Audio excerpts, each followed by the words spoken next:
Bem-vindos ao Unboxing, o podcast que convida você a explorar a caixinha de surpresas que é a vida. A nossa convidada de hoje literalmente não para. Ela até corre para descansar, vocês acreditam? Ela é tão dinâmica porque a história de vida dela é assim mesmo, com esse mesmo dinamismo que ela traz em tudo que ela faz. Eu estou muito honrada e animada de trazer ela aqui e contar um pouco de como foi a jornada de transformar o seu hobby no seu trabalho. Bem-vinda ao Unboxing, Flávia Palheiro!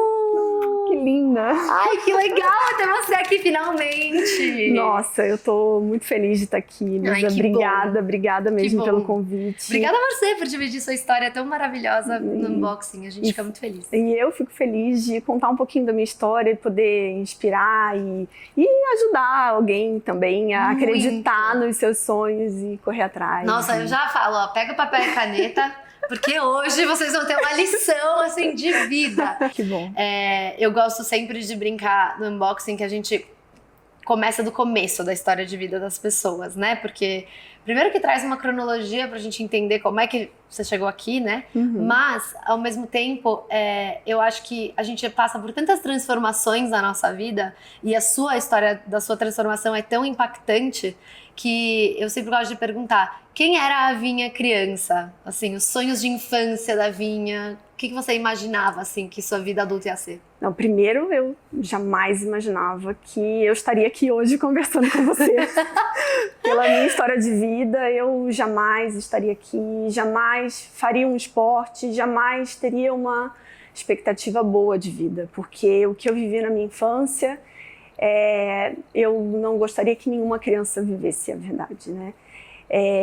Foi um pouco ali de coisas da infância, de criança, teve momentos de alegria, mas a minha infância foi muito conturbada, muito confusa, né? Já começou antes mesmo de eu nascer, minha mãe já estava em briga com meu pai, eles se separaram, eu tinha menos de um ano, e minha mãe casou de novo, quando eu tinha mais ou menos uns 5 anos, e essa pessoa que realmente tornou a vida um pouco mais confusa.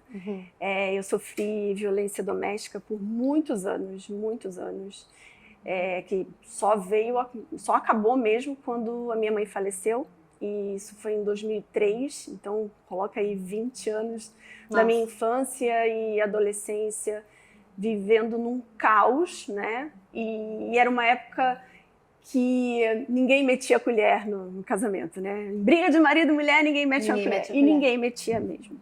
E minha mãe era meio que refém, porque dependia dele financeiramente, sabe? E ele jogava, ameaçava muito, me colocando no meio da situação, né? Ah, se você me largar, sua filha vai estudar numa escola pública, não vai ter a mesma qualidade de vida. Então minha mãe ficava ali numa situação... Medo, né? Desesperada. Não, desesperada. A vida da filha, o futuro da filha estava ali em jogo, né? Mas eu lembro, eu tenho flashes assim, de quando eu era pequena, e aí era normal, sabe? Para mim era normal. Uma família, eu não tinha para quem recorrer. Tudo que eu falava que acontecia em casa, a minha mãe mandava eu calar a boca, né? E aí pelo amor de Deus, não pode sair. Não pode sair daqui. E eu, às vezes, fugia, pegava a minha bicicleta, que eu tinha uma bicicleta que eu ganhei da minha mãe de Natal. Eu pegava a minha bicicleta e saía para fugir da situação, às vezes. Isso no Rio de Janeiro? No Rio de Janeiro. Eu sou carioca, mas moro aqui em São Paulo já há 20 anos. Na Tijuca. Eu sou tijucana. Da Gema. Carioca da Gema é tijucana. E foi muito difícil, sabe? Porque a criança na época podia comprar coisa no mercado e não era proibido. Eram outras leis. Eu nasci em 1976, então tem um tempo aí pra trás. Então, eu era forçada a comprar cigarro, comprar bebida para ele era alcoólatra. E aí eu sabia que se eu comprasse bebida ele ia ficar bêbado e eu ia sofrer as consequências. Minha mãe sofria mais consequências e eu via aquilo tudo. Mas também como não comprar, né? Porque você tava ali com uma faca na cabeça. Não tinha como. Eu era obrigada a fazer várias coisas e isso foi muito ruim. e eu me vi muitos anos sem saída. Eu falava, mãe, vamos fugir. Ela, vamos fugir pra onde? A gente não tem dinheiro. Ai. Tipo, vamos fazer o quê? Ninguém ajuda. E ninguém se metia na história. Minha mãe pediu ajuda várias vezes, mas... E eu, né, ali pequena, sem saber, dependendo dela, não entendendo muito a situação, hora parecia uma coisa normal, hora parecia... Enfim. E nem tinha a Lei Maria da Penha, nada não, disso nessa época. Não tinha. Tanto que quando a minha mãe ficou doente, estava no hospital, ela ia para o hospital, voltava, ficava em casa, estava naquela fase bem crítica da doença, ela teve uma doença autoimune, e como ela era sedentária, obesa, fumante, ela não conseguiu responder ao tratamento. Uhum. E eu tinha mais ou menos uns 20 e poucos anos, e ele ainda me agredia também. E aí, nesse momento que eu me vi um pouco mais independente, né, eu já estava formada, trabalhava, mas não ganhava muito, ainda morava com a minha mãe. Eu tomei coragem, eu falei, eu vou denunciar. E fui lá na delegacia e, para minha surpresa, ele conhecia o delegado. Não. E aí foi um tiro pela culatra, né? Nossa. Porque ele ficou ainda com mais raiva de mim. Óbvio. E porque, mal bem, ele teve o nome fichado, porque eu fiz a denúncia, mas não adiantou nada. Nada. Paga uma cesta básica. Vista grossa. Não tinha lei que protegesse. A Lei Maria da Penha, se eu não me engano, é de 2006. E isso aconteceu em 2003. Então, Nossa, Vinha. é triste falar disso, porque mesmo quando agora a gente sabe que existe a Lei Maria da Penha, existem meios de comunicação, existem informação de fácil acesso. Lógico. E mesmo assim acontece. Mesmo assim acontece. Então, você imagina sem isso tudo. Não. E assim, sem internet, sem mídia social, isso. sem assim... Hoje em dia, né, assim, óbvio, não é mais fácil ou mais difícil, não dá pra comparar, mas tem muita gente que consegue recorrer até a uma plataforma de mídia social, você conta a história ali para as pessoas. Sim. E Acolhem. como comunidade, né, a gente As pessoas acolhem. se acolhem e soluções podem até aparecer que a gente nunca imaginou por conta disso. Então, não tendo isso, não tendo uma rede de apoio, né, realmente, assim, e que força que você teve que ter para decidir, eu vou denunciar, porque com certeza todas as prós e contras de denunciar já estavam na sua cabeça. Sim. Né? E aí, nesse momento, a minha mãe faleceu. E aí eu fiquei totalmente sem rumo, porque a minha mãe, mal bem, ela estava ali para me proteger. Lógico, né? E eu sentia que minha mãe me protegia. Era um amortecedor, né? Exato, ela que segurava a barra. Por mais que ele me ameaçasse. E aí, quando eu perdi minha mãe, eu fiquei meio sem chão. E aí as pessoas começaram a me escutar, né? E de família ou amigos? Amigos. Nessa época, quando eu estava na escola, ainda sofria esses abusos, essas violências, os meus amigos me acolhiam. Mas eles não tinham força. O que eles iam fazer? O máximo é me chamar para ir para casa, dormir. Fim de semana. Final de semana, viajar. Não era uma solução de longo prazo, né? Não era a solução. Eu voltava para casa, o cara estava lá.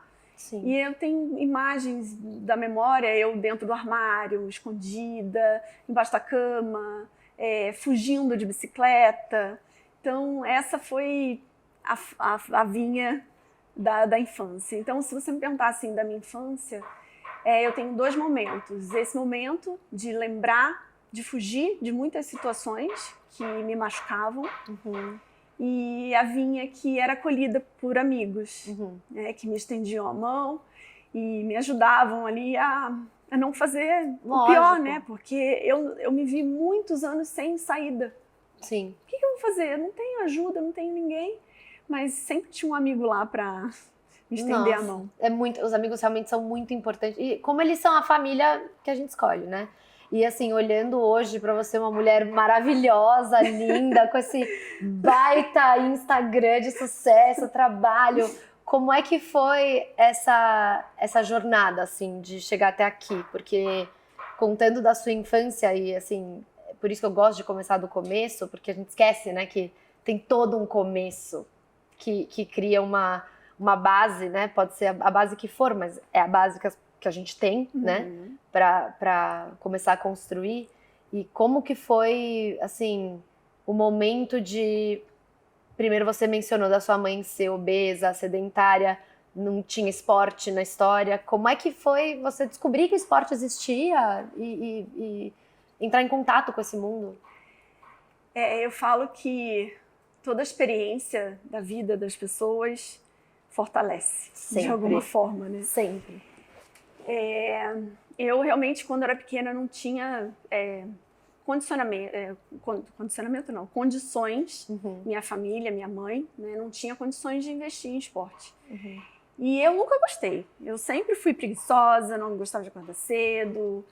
Final de semana eu tinha acesso à comida mais fácil. E tem todo o contexto, né? Também Exato. Que você estava contando. Tipo, isso Exato. dá zero ânimo para você fazer nada. Zero.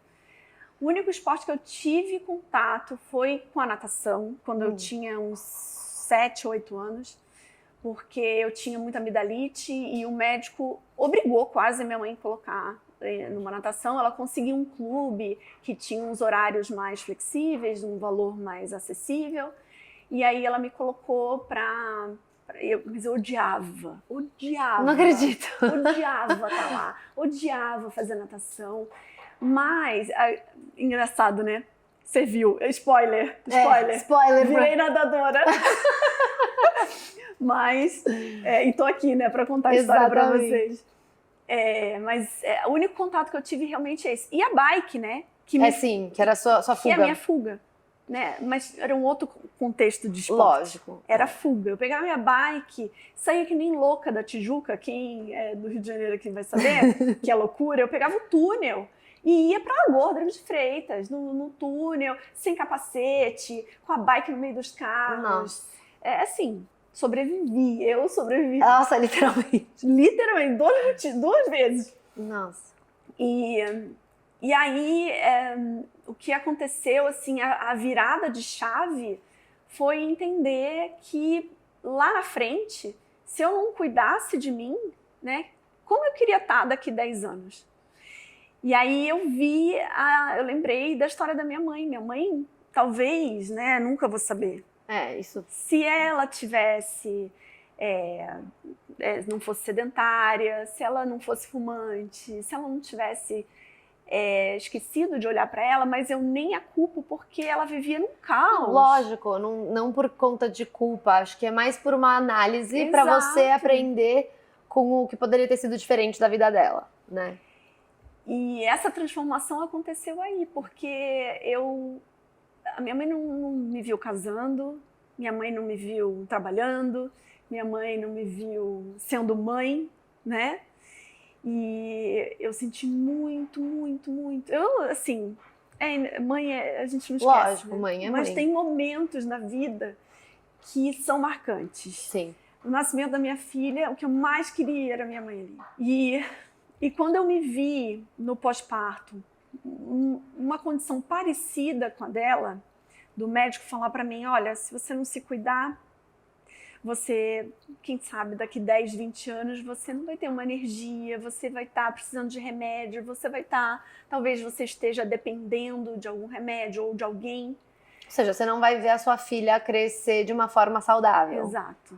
E você não vai ser exemplo, né? Lógico, Um ciclo e você foi? de vida sedentária para uma vida ativa e de me dar energia, né? Para estar bem para os meus filhos. Então, hoje, eu consigo fazer tudo o que eles querem. Eles querem viajar, eles querem ir para a praia, eles querem escalar, Eu tenho energia para isso. É claro, você participa. Então, eu acho que isso que me deu força. Com certeza. Não, maravilhoso. E esse chacoalhão, né, desse médico, eu imagino ter sido uma das viradas de chave. Essa conversa seja um chacoalhão para muitas pessoas, né? Sim, porque a gente pode receber um chacoalhão de qualquer lugar, né? Pode ser em pessoa, pessoalmente num médico, pode ser uma placa na rua, sei lá, a gente nunca sabe o que vai nos chacoalhar. Então, assim, quando você recebeu esse chacoalhão, qual foi a sua primeira coisa? Você falou assim, não, chega. Como foi esse momento, assim? E o que você fez? Eu falo que o que você falou foi perfeito, Elisa. Às vezes a gente escuta várias coisas, né? Liga a TV e fala, ai, vê uma mulher lá se movimentando, fazendo corrida, ai, que saco, não quero isso pra mim, pra quê, nananã. Porque a gente tem mais acesso às informações. Sim. Mas às vezes tem coisas que a gente escuta, que a gente ouve, que a gente lê, que a gente vê, que toca na ferida. Sim. Né? E o que tocou na minha ferida não foi por mim. Porque, na verdade, quando eu me vi acima do peso, sedentária, eu estava vivendo o momento mais maravilhoso da minha vida, que era a maternidade. O meu sonho era reescrever a minha história de uma maneira diferente da que eu vivi. Que lindo. Então, eu estava ali com os meus filhos, com as minhas 2 filhas, que foi quando eu tive esse chacoalhão. Para mim estava tudo perfeito, mas o médico olhava para mim e falava, seus exames, você está com colesterol, você está com... Isso, ele falava tudo de ruim que estava acontecendo comigo e não me chacoalhou. Não me deu Oi, acorda pra vida. Eu chegava em casa, ligava o sofá, assistia a televisão, comia um balde de pipoca, Doritos, Coca-Cola e continuava sem me movimentar, sem me mexer. E aí eu voltava no médico, ele falava, olha, e ele me dava remédio. Nessa época eu tomava remédio para ajudar, para dar aquele start, para ver se mudava a situação. E aí eu voltava lá nele, ele falava, olha, seus exames ainda estão alterados, você ainda tem um resquício de diabetes, você ainda tem, você precisa melhorar isso. Eu vou prescrever para você atividade física. Você faz alguma atividade física? Eu falei, não tenho tempo. Não tenho tempo, eu tenho 2 crianças aqui, meu marido vive viajando, não tenho rede de apoio. E nananã. Mais desculpas do que atitudes. E isso eu vejo em muita gente. Muito, como é fácil arrumar desculpa. É muito mais fácil você arrumar desculpa. Eu adoro, eu sempre brinco, né? Quando às vezes alguém fala alguma coisa assim, não posso porque dá banho no meu peixe, sei lá o que. Ele fala, não, mas o aeroporto de Curitiba tá fechado também, né? Você sabe? Então assim, não vai dar. O aeroporto de Curitiba hoje não tá funcionando. Não tá. Então assim, se você quer uma desculpa, já tem 300. Tem muito, mas 300. É muito mais fácil. É muito mais fácil você tomar um remédio e esperar a coisa fazer efeito, né? Às vezes é até melhor você admitir pra você mesmo que você tá criando uma desculpa e enxergar assim, tá bom, eu tô criando essa desculpa pra não ir. O que eu precisaria fazer pra querer ir, né? Porque eu falo muito do meu terapeuta, o Marco, porque a gente tem várias conversas sobre isso, e ele sempre fala assim, Elisa, o eu não consigo, você traduz pro eu não quero. Então assim, eu não consigo entender... porque eu não perco peso. Não quero entender, porque se eu quero entender, eu vou ter que olhar para as minhas atitudes, vou ter que olhar para os meus momentos de escape, vou ter que olhar para o meu... Então você vai ter que encarar as suas verdades. Exato, né? Isso aí dói. E aí dói, e é um saco mudar um hábito. É assim. Sofrido. E eu teria que começar realmente do zero, porque eu era a última a ser escolhida. Já adulta, com 35 anos. Não é uma adolescente. E 2 filhos na época que eu comecei, eu tinha só as 2 meninas. Nossa. E assim, ele fala, atividade física, o que é isso? O que é isso? Aquilo que eu vejo na TV. Google. Google. E aí? Não, eu lembrei da minha infância. Eu falava, eu não fazia nada. Natação, eu não tenho a menor condição de Odiava. Eu odiava na minha época. E agora eu não tenho condição financeira de pagar uma aula de natação. O que eu vou fazer com bola? Eu não jogo vôlei, eu não jogo tênis, eu não jogo nada. Eu era a última a ser escolhida da escola, eu sofria bullying na escola. Na minha época não existia bullying. Não existia. Era outro nome, era zoação. E aí eu ficava na fila assim, no banquinho, aí quando sobrava a vinha, falava, ai, vamos perder. Sabe? Ai, assim. que bode. Vamos perder. Olha quantas... Mas olha como é isso. Isso é uma coisa tão importante que você está falando, porque está mostrando todos os bloqueios que estavam entre a atividade física e você naquele momento. Tinham muitas paredes que você teve que ir quebrando, né? Pra falar, deixa eu pelo menos chegar em alguma coisa que não dependa de ninguém, que não tenha bola, foi cancelando, né? Foi isso, foi exatamente isso que eu fiz. Processo de eliminação. Foi mais ou menos isso, eu não posso, eu não tenho dinheiro, eu não posso. E aí eu via as pessoas correndo na rua, eu achava bonito, eu falava, nossa, que legal, né? Só que eu via pessoas felizes, magras. Endorfinadas. Magras, correndo muito rápido. Eu olhava pra mim e falava, alguma coisa errada. Esquece. Não vai rolar, não vai estar dando. Não vai estar dando. Ai. E aí eu falava pro médico, mas eu não sei o que fazer. Ele, olha só. Aí foi, presta atenção, a ferida. Lembra que eu falei do toque na ferida? Ele virou pra mim e falou assim, se você não fizer por você, ninguém vai fazer. Ninguém vai fazer. E seus filhos, daqui 10, 20 anos, vão querer ter você do lado. Olha isso. E é tão comum hoje, né, a gente ver as pessoas jogando a batata quente pro outro, né? Exato. Não, eu bati o carro porque eu tava indo buscar você, Vinha. Então a culpa não é minha, entendeu? Exato. Só que essa questão da atividade física, ninguém pode fazer por você. E aí, naquele momento, Elisa, eu entendi que se eu não fizesse uma atividade física, eu não estaria bem para mim, claro, mas eu não estaria bem para os meus filhos. Sim. E aí, quando a gente vira mãe, você vai saber, a gente vira uma leoa. Imagina. Uma leoa. E aí, naquele momento, eu pensei, eu preciso estar bem daqui 10, 20 anos com meus filhos. Ai, mas eu tenho desculpa, eu não sei jogar bola, não sei jogar vôlei, eu vou ter que me virar. Eu sei andar. Mas eu sei andar. Eu sei andar. Eu tenho um tênis. É isso. E foi isso que eu fiz. E aí você foi pro parque andar. Eu fui pro parque correr, achando, né? Creio. Eu vou fazer que nem aquelas meninas que eu vi, né? Que também é outra coisa. Síndrome, né? Que a gente tem. De ir do 0 pro 100. Exato. Tipo assim, eu vou chegar e já vou estar, Nossa. Mas é um exercício de humildade correr. É muito fácil, né? Nossa, correr é um exercício de humildade. Cara, como a gente se ferra até chegar. E aí eu fui correr, né? Aí eu cheguei na praça, eu descobri que eu não sabia correr. Mas eu sei andar, não sei correr ainda. Não, e aquilo virou um desafio pra mim. Um desafio. Toda a força daquela frase do médico, eu transformei em energia e combustível para continuar. Nossa. E eu só pensava nos meus filhos. Porque se eu pensasse só em mim... Você ia ficar em casa. Eu ia ficar em casa. Eu acho isso maravilhoso, que você teve seu chacoalhão e aí você organizou, você estruturou como que eu vou resolver esse problema. Então teve todo o processo de eliminação de qual seria o esporte viável. Sim. Teve todo o processo de o que eu já tenho pra fazer, né? Porque não tem aquela desculpa de não, porque eu não tenho um tênis bom, porque eu não tenho a meia boa, porque eu não tenho o relógio, porque eu preciso esperar. Não precisa. Precisa coragem. Começar. E coragem. E coragem. E coragem. E desapegar também do, o que vão achar, vão me ver correndo no parque. Nem aí. A coragem entra porque quando eu comecei, primeiro, é isso que você falou, eu não tinha a condição perfeita. Se fosse esperar a condição perfeita, eu nunca vai chegar. Não chega, gente, pra ninguém. Pra ninguém. Assim, chega pra mas a maioria não tem. E eu tive coragem, porque eu tava acima do peso, eu tava saindo de uma depressão pós-parto.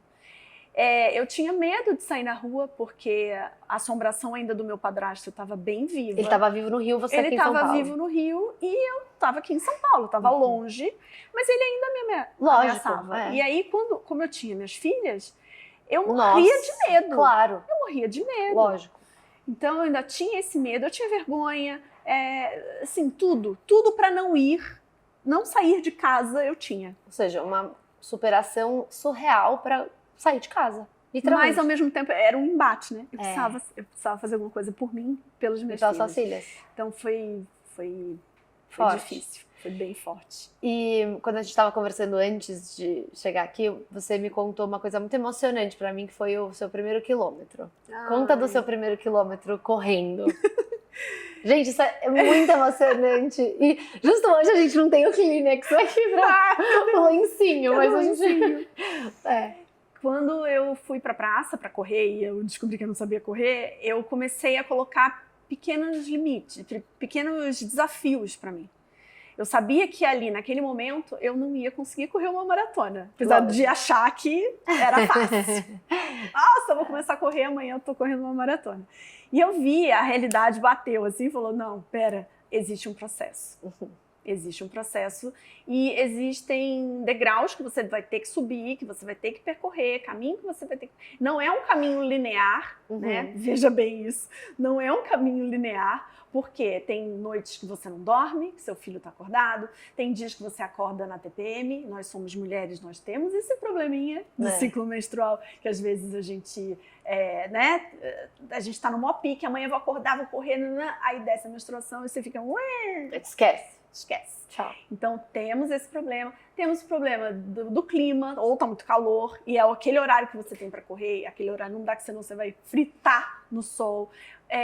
Clima, lugar, ambiente, segurança, que é uma coisa também que pega pra gente, pra nós mulheres, e não é mimimi, gente, não é mimimi. Não é, infelizmente a gente vê aí um monte de coisa acontecendo, e aí você vai ver, é uma mulher. Claro, sobe a notícia. Sim. Então, assim,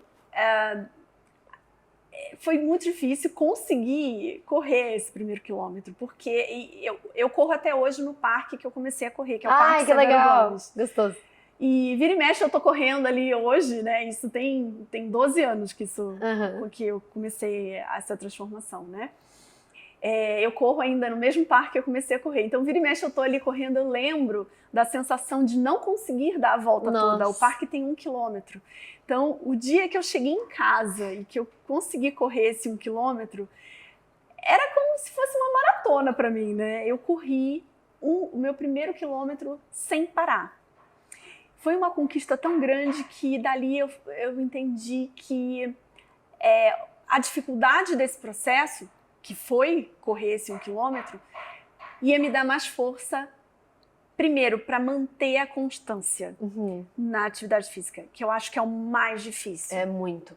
Porque se você não entender que o processo demora, que é diferente para mim, diferente para você, diferente para ele. É individual. É individual. Sim. As pessoas têm o próprio tempo da evolução. Sim. A minha vida é completamente diferente da sua. Sim. Talvez você, hoje, que você não tem filhos, você tenha uma disponibilidade maior, mas tem outras questões também que podem dificultar o seu processo. Claro.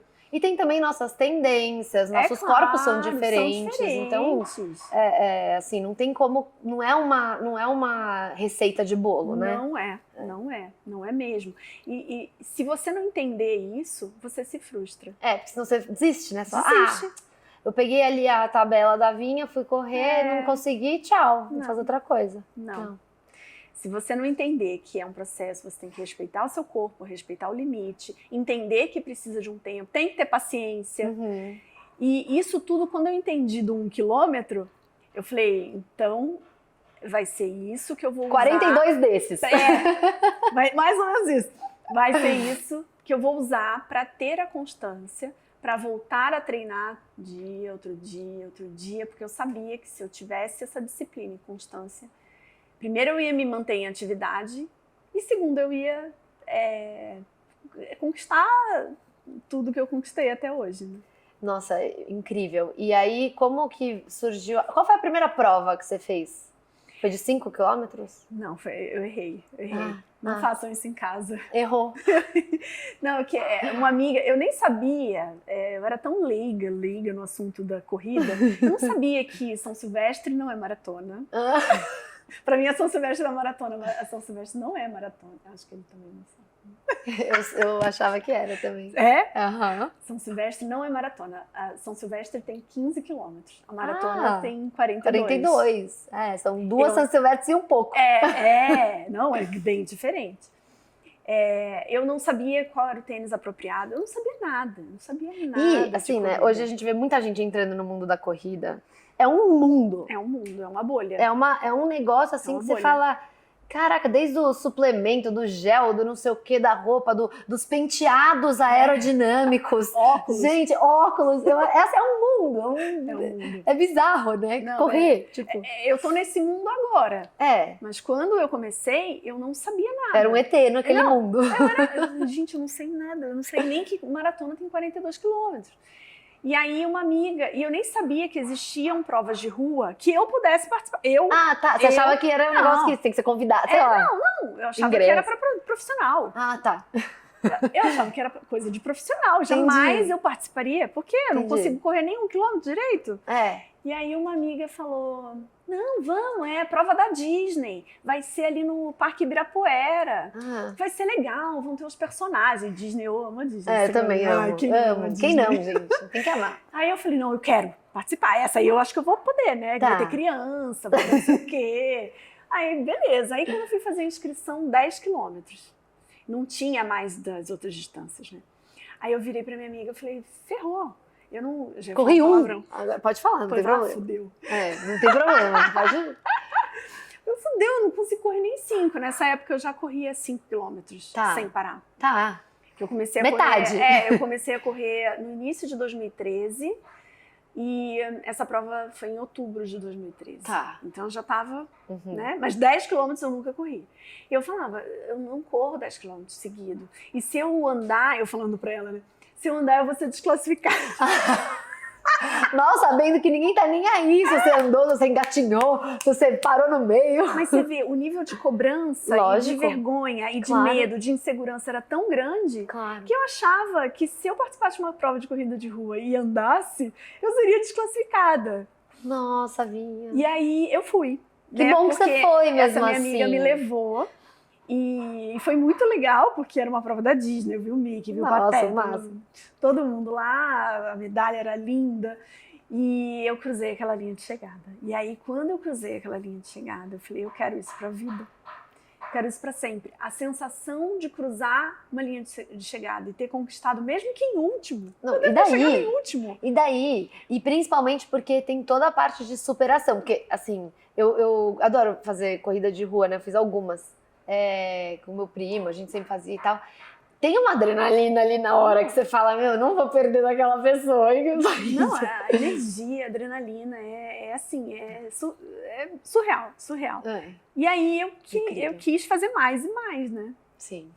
E aí foi daí que começou essa minha vontade de participar de prova de rua e que eu comecei a entender o mundo da corrida e o que ela representava para mim. Nossa, e eu achei muito legal, porque na sua vida com a corrida, eu acho que ela foi uma ferramenta, ela é, né, uma ferramenta para você redefinir muita coisa, né? Você redefiniu a sua saúde, você redefiniu o seu corpo, sua saúde mental, porque também corro para descansar, a gente vai falar disso, mas tem a ver com descanso mental. Sim. E você me contou da sua primeira, foi a sua primeira meia maratona ou sua primeira maratona no Rio? Foi no Rio.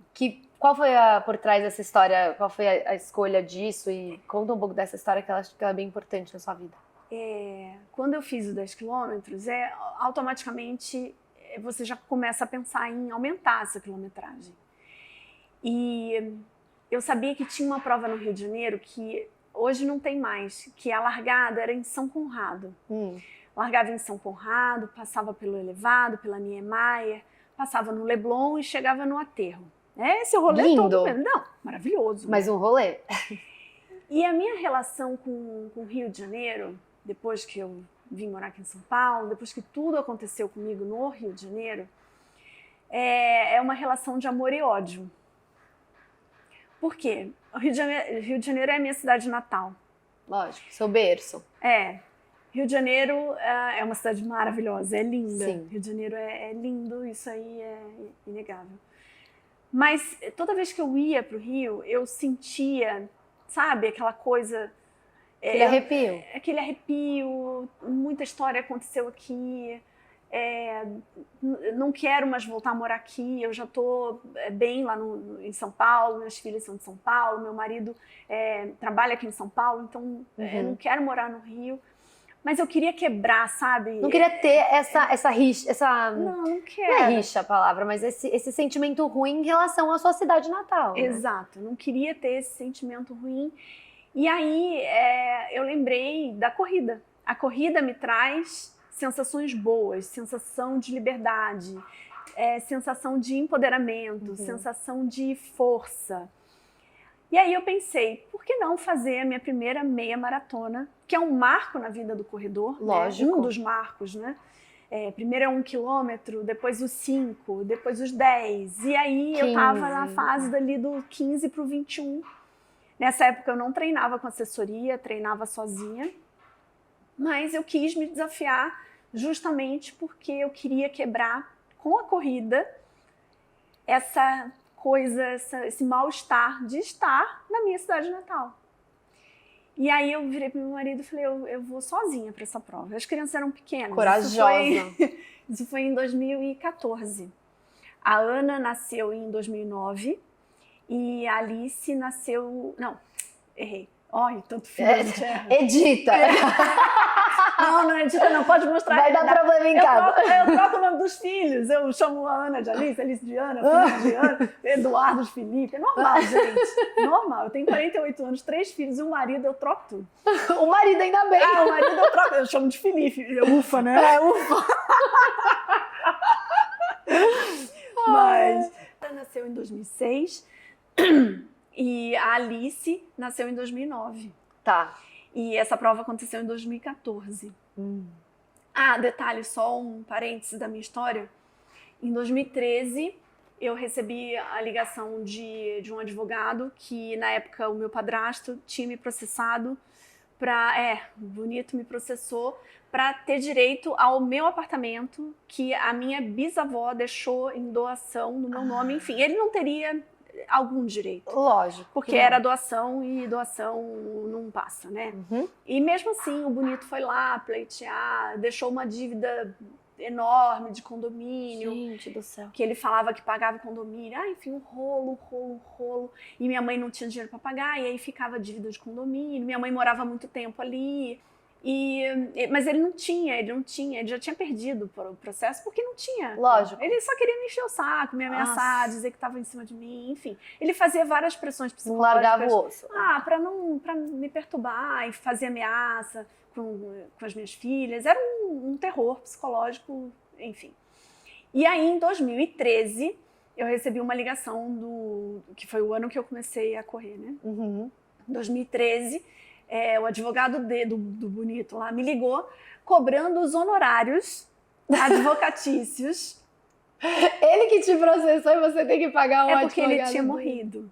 Ele morreu e aí o advogado veio pra cima de mim pra cobrar os honorários que ele não pagou. Nossos escrúpulos mandaram lembranças pra essa aí turma. Eu falei, nossa, não vai ser pra mim. E eu era a pessoa mais próxima dele. Lógico.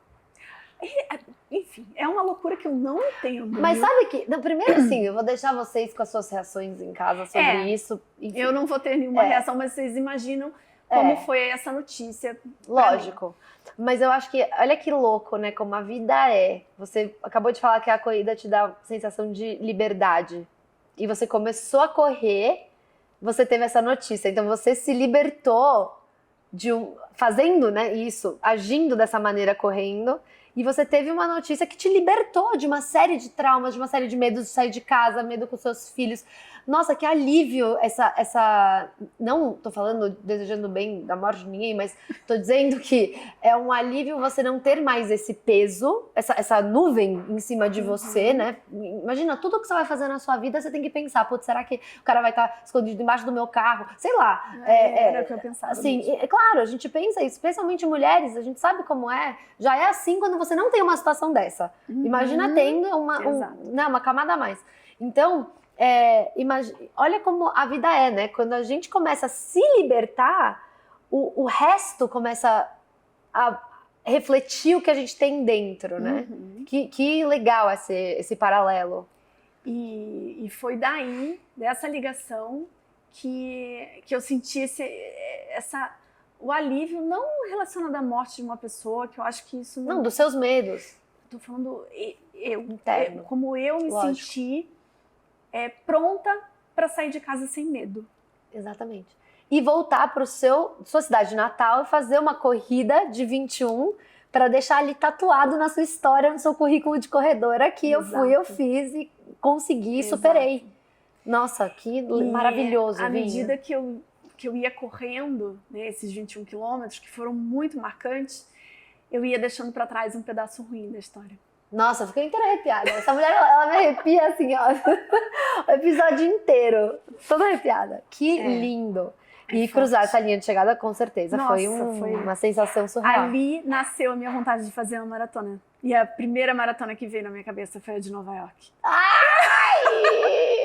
Nossa Senhora! Que só foi acontecer 10 anos depois.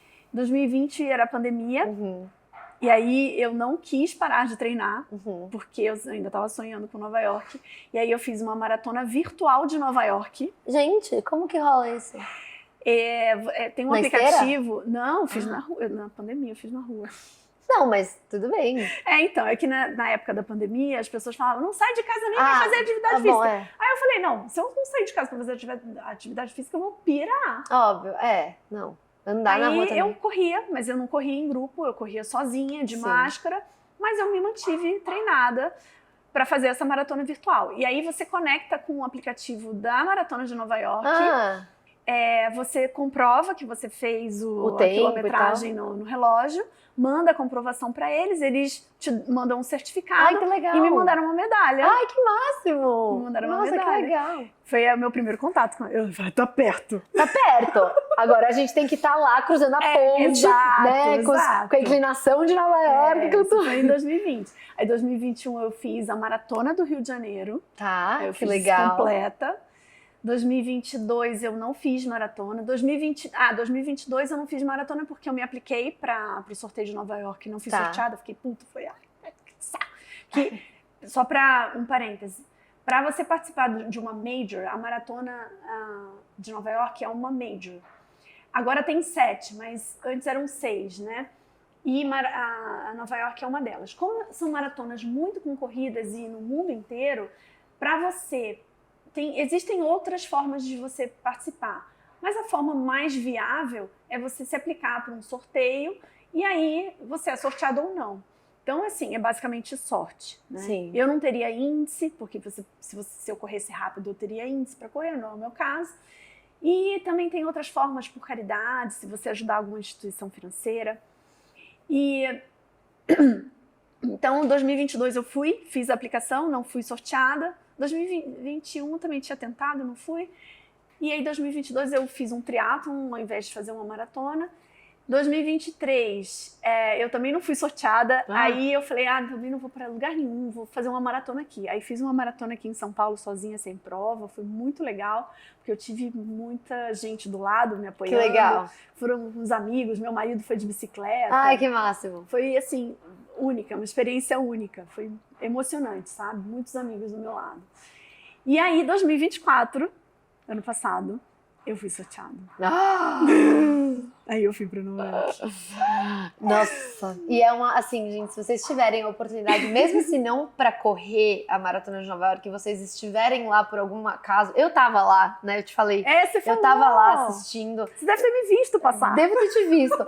Quando eu morava em Nova York, eu ia sempre ver no domingo, né? As pessoas correrem, porque é uma vibe, assim...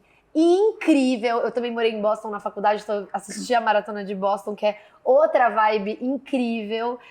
Então, assim, realmente você inspira muito, assim, quando você tá lá, você fala, meu, eu quero fazer isso, assim, só de estar assistindo. Então, nem imagino você estando lá. Não, assim, é uma emoção. Eu falo que eu não vi nada parecido na vida, assim, em relação à corrida, né? Claro que a gente está falando de outro lugar, outro país, Lógico. outra estrutura, outra cultura, mas... E o fato de ser uma major e também. o fato de ser uma major, que é uma dessas maratonas grandes. Mas o que eu vejo diferente é a vibração, a energia. A cidade respira a história da maratona, né? Diferente daqui, que eu ainda não me conformo das pessoas reclamarem que o trânsito está fechado no domingo de manhã para acontecer uma prova, e aí xinga, e aí buzina, e aí faz estresse, porque uma rua está fechada para acontecer uma prova. Nova York, a cidade para. A cidade para. Todo mundo com o sininho. Com o sininho. E a prova cruza, né? Sai de State Island e chega no Central Park. Você que morou lá, você sabe. Sim, sim. Não, para a cidade inteira. Quilômetros de ruas bloqueadas. A ilha toda, né? Bloqueado, tudo bloqueado. Até o metrô muda. Muda, e tá tudo bem, tá todo mundo feliz, tá todo mundo ali na rua. Não tinha, o único pedaço que não tinha torcida eram nas pontes. Por motivos óbvios, né? Tava tudo fechado e aí eles bloqueiam o acesso, realmente a torcida não pode. Mas eu olhava pra cima, tinha alguém nos prédios. Exatamente, assim, assistindo. Eu não fiquei sozinha. Foi incrível. Eu fui levada pela energia da torcida. Não, e do meu sonho, né? Que é era óbvio. correr Óbvio. E aí você viu a casa do John Lennon, você viu o Imagine, você passou essa linha de chegada e falou, mãe, é pra você essa. Eu só falava isso, mãe, é pra você, mãe, eu consegui. Quando eu cruzei a linha de chegada, eu só falava isso. Ai, Vinha.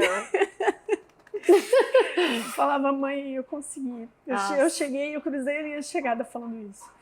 Porque ela não tá aqui, mas ela me dá muita força. Lógico, e ela em algum plano está, e com certeza acompanhando toda essa história. Sim. Eu não tenho dúvida disso. E eu acredito muito em sinais. Eu ouço os sinais e vejo como se fosse um recado dela. Sim. Às vezes eu tô no carro, recebendo uma notícia ruim, eu entro no carro e toco a música dela. Ai, que lindo, que legal. Eu falo que a minha conexão com a minha mãe é muito grande. E quando ela se foi, eu prometi para ela escrever a minha história de um jeito diferente, né? E aí, como eu te falei, quando a gente vira mãe, né? É um sentimento muito louco que a gente não tem a quem recorrer. A gente fica totalmente perdido. A gravidez não tem manual, o filho não tem manual, o marido não sabe menos ainda. Que não tem hormônio nem nada. Tem uma pequena colaboração, mas os hormônios e tudo da gestação e da maternidade somos nós, né? Lógico. Nós que sofremos entre aspas, é um sofrer de ter que passar, né, por isso. É uma transformação. Toda transformação precisa de ajuste. E aí, no momento do parto, eu tive... Pela minha vida sedentária, eu tive diabetes gestacional, eu estava num momento muito depressão. Lembrando, na primeira gravidez, a Vinha ainda não corria, né? Não, Você não estava corria. ainda não aconteceu o chacoalhão ainda. Não. Foi antes de tudo isso que eu já contei aqui. Eu ainda sofria muito por causa das questões com meu padrasto. Sim. Minha mãe já não estava mais aqui, e ele veio para cima de mim, enfim. Eu estava muito insegura por motivos óbvios. Eu estava num lugar que não era a minha cidade natal. Não tive muita ajuda de ninguém. Eu estava sozinha, me sentia sozinha aqui. Não tinha feito ainda amigos, né? Que eu cheguei aqui em 2005 e a Ana Clara nasceu em 2006. Tá. Então, um ano sem conhecer ninguém. Eu não trabalhava aqui, enfim. E eu só pensava na minha mãe. Eu só queria minha mãe no momento do parto, enfim. E eu já tinha contado a história pro médico. E aí eu estava ali na sala de parto, eu tive as crianças no Einstein. E aí tinha uma janelinha, assim, né? Que quando a criança nascia, abria a janela. E eu estava muito mal, eu estava chorando muito, eu estava descompensada. Eu vi o anestesista ali, assim, meio desesperado. Eu tive paralisia facial 2 meses antes da gestação, de tão tensa que eu estava com tudo aquilo. Então eu estava com a boca torta, eu falava, meu Deus, e doía, sabe? Eu não podia tomar remédio porque eu estava grávida, enfim, um caos. E muito acima do peso. E aí, quando ela nasceu, o médico, na maior das boas intenções, ele virou para mim e falou, Flávia, fica tranquila, a gente vai abrir aqui a janelinha e a sua mãe vai ver. Não acredito. Não, pois é. Aí o meu marido falou exatamente isso. Eu não acredito que você falou isso. Aí eu chorava copiosamente, chorava, não parava de chorar. Aí veio uma enfermeira, aí veio outra enfermeira, aí veio o anestesista, aquele momento de desespero, eu querendo ver minha filha. E isso foi assim, exatamente no momento que ela saiu. Aí veio uma enfermeira e falou assim, Flávia, fica tranquila, eu vou ser a primeira pessoa a pegar a Ana Clara no colo e vou trazer direto aqui para você ver sua filha, para você ver o rostinho dela. E eu tenho essa mania de perguntar o nome das pessoas né, para me tratar pelo nome. Ai, meu Deus. E o nome da enfermeira era o nome da minha mãe, cara. Não, surreal. É surreal. Meu! É surreal. Ou seja, sua mãe viu foi a primeira vez sua filha. Exato. E aí eu olhava pra ela e falava, seu nome não é... Não, e é Leila o nome da minha mãe. Não é um nome normal, não é Maria. Não é Maria, não é Joana, lógico. É Leila. Eu falava, não, seu nome não é Leila. Ela é sim, aí mostrou o crachá.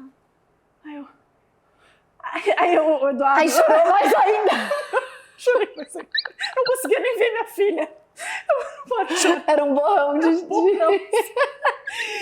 Eu falava... Aí o Eduardo assim, agora fudeu. Agora fudeu. Ai, maravilhoso. Tipo, o médico tinha dado a gafe da janelinha. Ou ele previu, né? Ou ele não sabemos. Preferimos acreditar Não que sabemos. ele previu. E aí, quando eu não, né, porque eu não tinha condição. Meu marido contou, porque o nome da mãe, que ele acabou de descobrir que não tá mais aqui, enfim. Aí tava todo mundo chorando, né, na sala de parto. Que emoção. Já é uma emoção parto. Nossa, é que eu acredito, assim, sabe uma pessoa que não é cética? Sou idiota. Eu não sou cética, eu não posso dizer porque eu não sou, assim, eu acredito muito nessas coisas. Eu não acredito que é só isso aqui, que é só matéria. Tem, assim, isso aqui é um pedaço da história que tem muito mais pra frente. Então, assim, eu acho que histórias como essa... Gente, não dá pra contestar, sabe? Não dá pra contestar. Não dá. Maravilhoso. Bom, antes da gente chegar na nossa reta final, Tá. eu quero que você fale pra gente seu Instagram, Tá. pra gente colocar aqui embaixo, para as pessoas te seguirem, sua loja, que eu, dá licença, ganhei um presente hoje que eu tô escondendo aqui embaixo de vocês, da loja da Vinha, pra eu tomar vergonha na cara e voltar a correr. A minha meia, conta da sua loja e a diferença, tipo, por que ela é diferente, especial, que você tava me contando do material. Eu vou abrir. Pode abrir.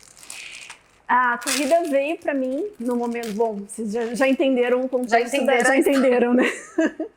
E aí eu sou fisioterapeuta, eu sou formada em fisioterapia, mas eu sofri tanta transformação boa por causa da corrida que eu resolvi também transformar o meu lado profissional. Eu não podia voltar com essas condições de vida que eu tenho, do marido saindo para trabalhar e com 3 filhos e sem rede de apoio, eu não tinha condições de voltar a trabalhar como fisioterapeuta. E aí eu precisava de um trabalho que fosse flexível, que tivesse um horário né, mais fácil de eu levar uma criança no médico. Mais autonomia, né? Mais autonomia.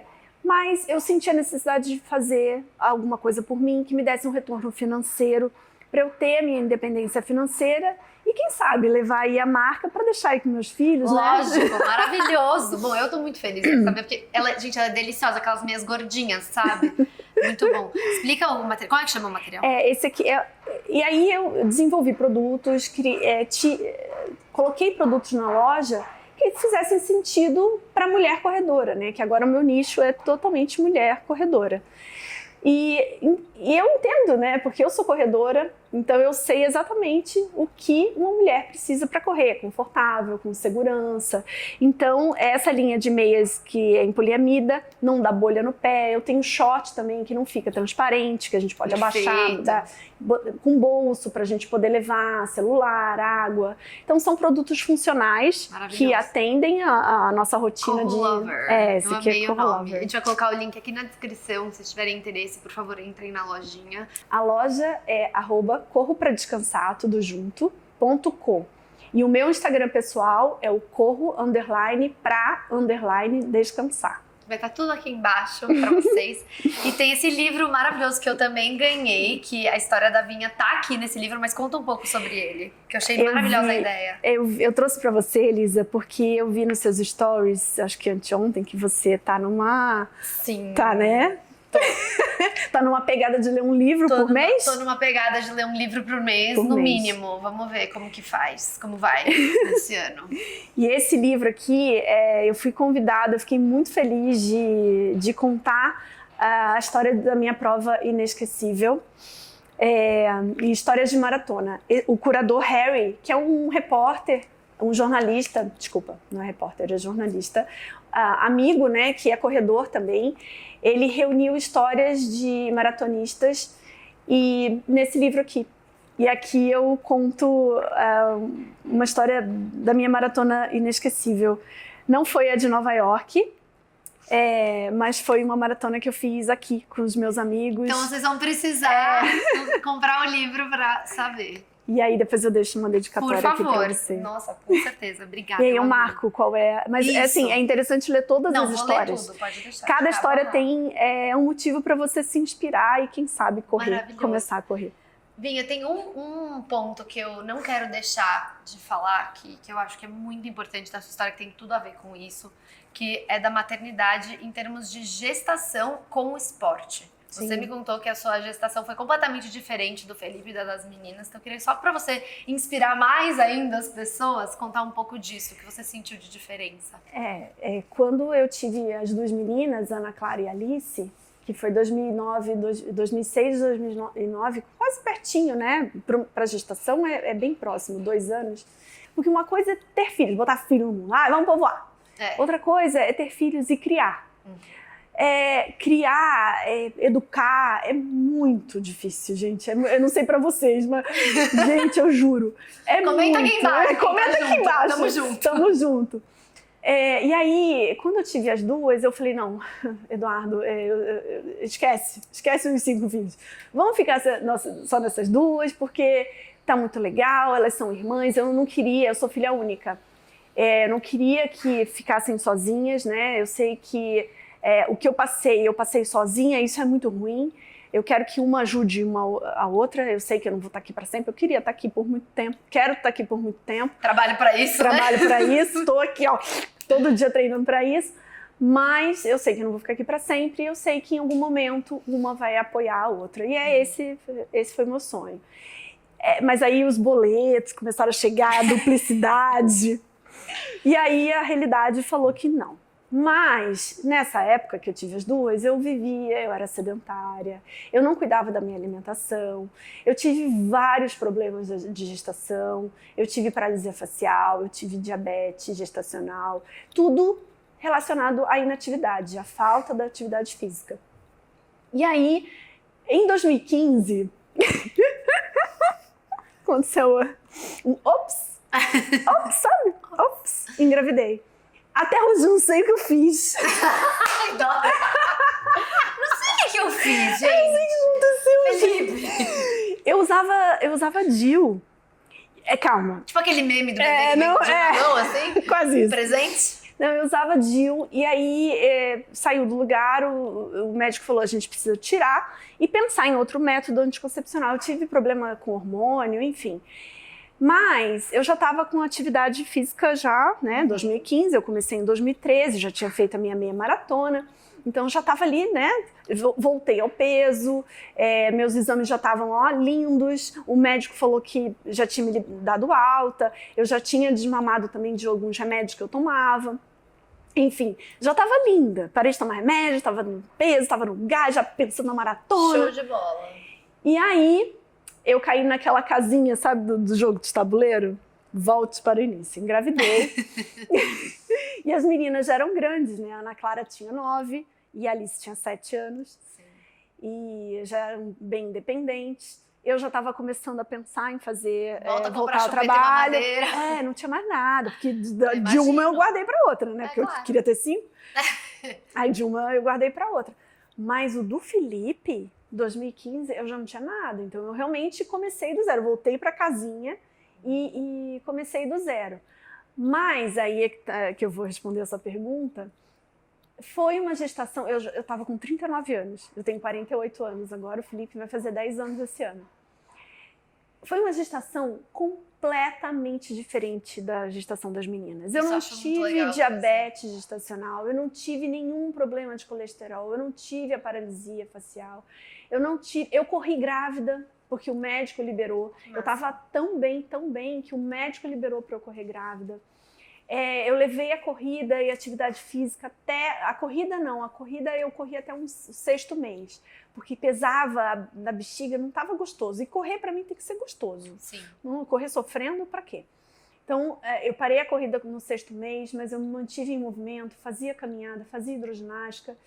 E por mais que eu estivesse com 39 anos e a 3ª gestação, foi a melhor gestação. Olha que incrível. E óbvio, né, gente? Falem com seus médicos, blá, blá, todo mundo sabe. E lembrando que você não estava começando nada grávida, né? Já tinha vindo de 2 anos aí de treino forte. Então, óbvio. Mas eu acho isso muito legal a gente trazer, porque realmente faz diferença. Faz muita diferença. E o que eu vejo hoje são as grávidas assim, eu não posso isso, eu posso... Gravidez não é doença.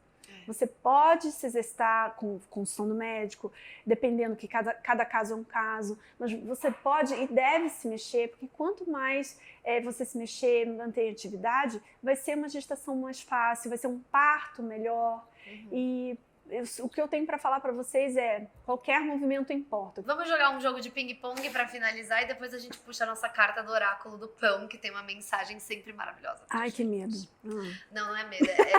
Bom, às vezes dá medo, né? Ai, meu Deus. Contanto que não me venha mais um filho. Não. Maternidade, mas... Imagina. Nossa, sei lá, não vou nem falar muito. Vamos lá, Vinha, tá pronta? Tô. Uma palavra pro dia de hoje.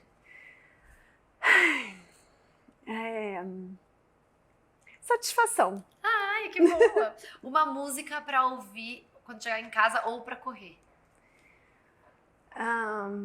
Você ouve pra correr? Você corre com música? Então, não. Eu ouço o som ambiente.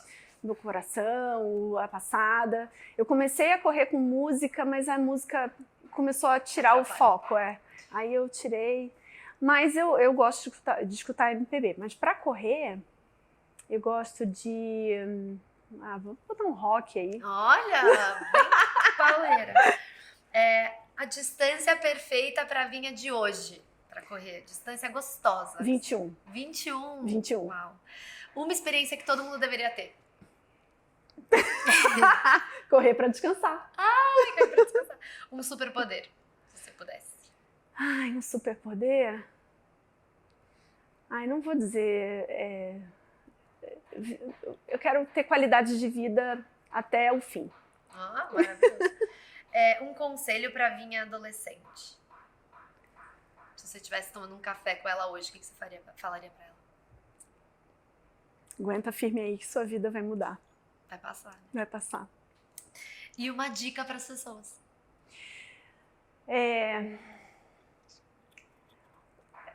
O que você faz hoje vai refletir lá na frente. Então pensa em todos os seus movimentos de hoje, ou a falta deles, que isso vai fazer a diferença daqui 10 ou 20 anos. Nunca é tarde para começar. Nunca é tarde para começar. Isso aí. Vamos puxar a cartinha? Vamos. Vamos lá, gente. Olha, pode puxar qualquer uma que você quiser. E eu puxo uma também, a gente lê e mostra aqui que ela... Qual foi a mensagem de hoje? Desintencionar. A minha é essa. Ih, amiga. Essa letra. Vamos lá. Quer que eu leia? Perguntei pra você. Não perguntei, eu perguntei. Não fui eu que mandei fazer a carta. É a prova que eu tenho o quê? 48 anos, gente.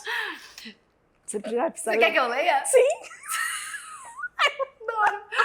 Gente, a Vinha pegou união. Assim embaixo como em cima. Assim na terra como no céu. A imagem e semelhança de Deus. Somos todos irmãos. Compreender no nível mais profundo do significado desses ensinamentos permite a união completa e perfeita com o todo, a conexão com o universo e a liberação de preconceitos. E tem tudo a ver com a carta que eu peguei. Sempre tem. Claro. Eu peguei tolerância. Olha que carta importante.